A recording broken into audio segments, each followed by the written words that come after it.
Assalamualaikum warahmatullahi wabarakatuh. Di video kali ini kita akan membahas sejarah kelahiran Nabi Muhammad pada tahun gajah. Tahun kelahiran Rasulullah dihubungkan dengan tahun gajah 570 Masehi, ketika Abrahah, penguasa Yaman kala itu, berniat menghancurkan Ka'bah.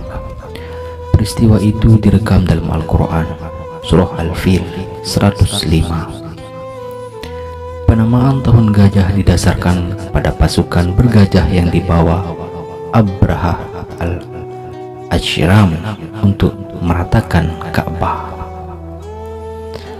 Ada beberapa alasan Abrahah berniat demikian. Ia membangun gereja megah di Sana'a yang diberi nama Al-Khalif dengan harapan dapat menjadi tempat ibadah haji terbesar di seluruh Arab untuk menyaingi Mekah. Hal ini mengundang kemarahan suku yang tersebar di Hijaz dan Najd.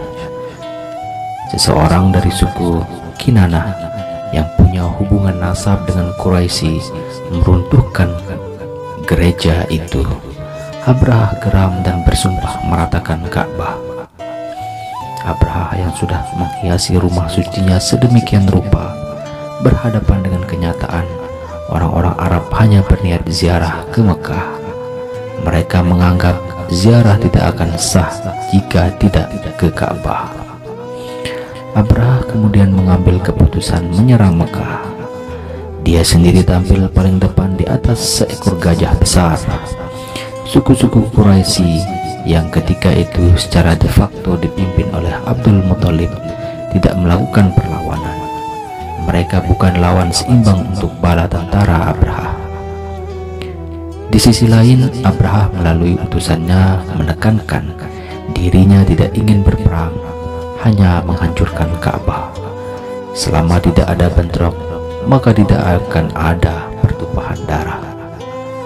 Raja Abrahah atau Abrahah al-Arsyam sendiri mulanya hanya seorang kepala tentara di wilayah Yaman, wilayah yang dipimpin seorang gubernur kerajaan Habasyah, Ariyad. Ariyad merupakan gubernur pertama di negeri itu, yakni pada tahun 535 Masehi. Pasca ditaklukkannya Himayriyah, sebuah kerajaan yang menguasai Yaman beratus-ratus tahun sebelumnya. Sedang kerajaan Habsyah sendiri berada di Abyssinia, Ethiopia, dan diperintah Negus atau Najasyi yang berada di bawah kekuasaan Kekaisaran Romawi dengan kekaisarannya bernama Justin I. Namun tak lama setelah Raja Negus menunjuk dan menempatkan Ariyad sebagai gubernur di Yaman, terjadilah perselisihan. Abrahah membunuh Ariyad dan menguasai seluruh bala tentara negeri Yaman. Raja Negus mulanya tak membenarkan tindakan Abrahah, bahkan memberikan teguran keras kepada Abrahah. Meski demikian, Abrahah berhasil meluluhkan hati Raja Negus hingga memaafkannya. Negus pun mengesahkan Abrahah sebagai gubernur kerajaan Habasyah di Yaman. Abdul Muthalib diriwayatkan bertemu dengan Abrahah di perkemahan sang penguasa Yaman.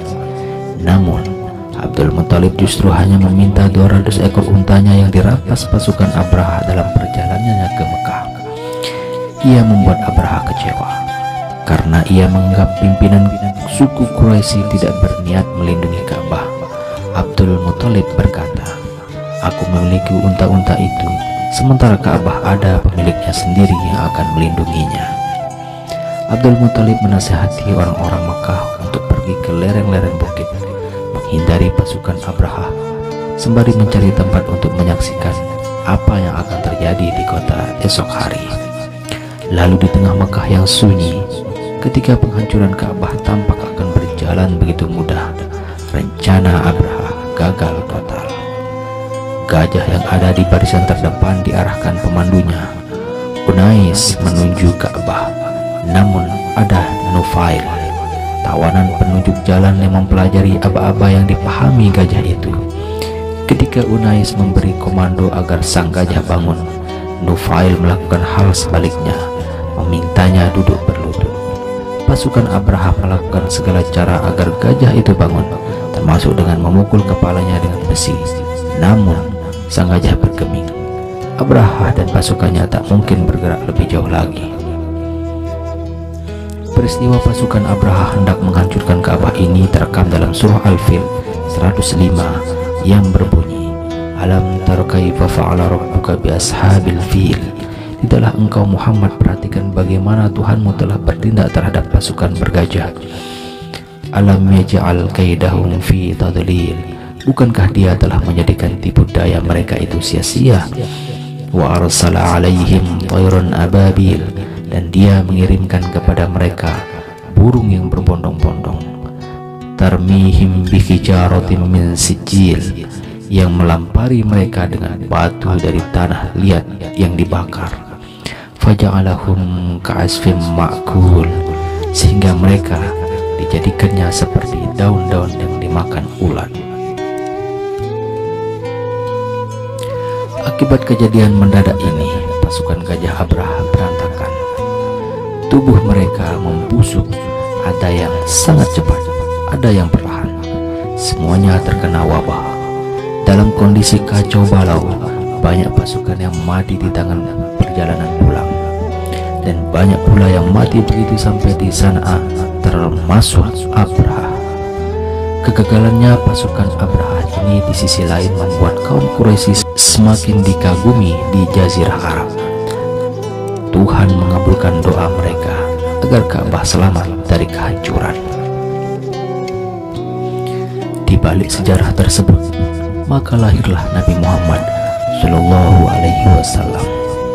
Sebelum tahun gajah, ada sebuah peristiwa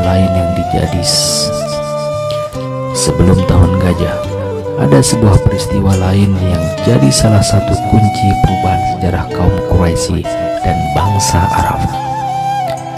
Peristiwa itu tidak lain adalah pernikahan putra Abdul Muthalib, Abdullah, dengan Aminah binti Wahab. Ketika tentara bergajah Abraha hendak menyerbu Ka'bah, Abdullah tidak berada di Mekah. Ia meninggalkan Aminah untuk urusan dagang ke Palestina dan Suriah yang memakan waktu panjang. Dalam perjalanan pulang ke Mekah, Abdullah menginap di rumah keluarga neneknya di Yastrib. Ia jatuh sakit. Abdul Muthalib mengutus Harith, putra sulungnya, untuk menjemput Abdullah dari Yastrib dan membawanya pulang ke Mekah jika sudah sembuh. Namun ketika sampai di Yastrib, Harith harus menerima kabar pahit. Abdullah sudah meninggal dan sudah dikuburkan pula. Duka mendalam dirasakan oleh Aminah. Dalam waktu pernikahan yang singkat, ia kehilangan sang suami. Namun dalam lara itu, ia menguatkan hati menunggu kehadiran buah cintanya. Dengan Abdullah, bayi yang ditunggu-tunggu itu akhirnya lahir, seorang laki-laki. Abdul Muthalib yang mendengar kabar ini demikian gembira, mengangkatnya dan membawanya ke Ka'bah. Ia memberi nama Muhammad atau Ahmad untuk sang cucu, bukan nama umum di kalangan Arab saat itu. Namun Abdul Muthalib yang menjadi saksi bagaimana Tuhan melindungi Ka'bah dari serangan pasukan Abraha yang punya alasan kuat. Aku menginginkan dia menjadi orang yang terpuji bagi Tuhan di langit dan bagi makhluknya di bumi.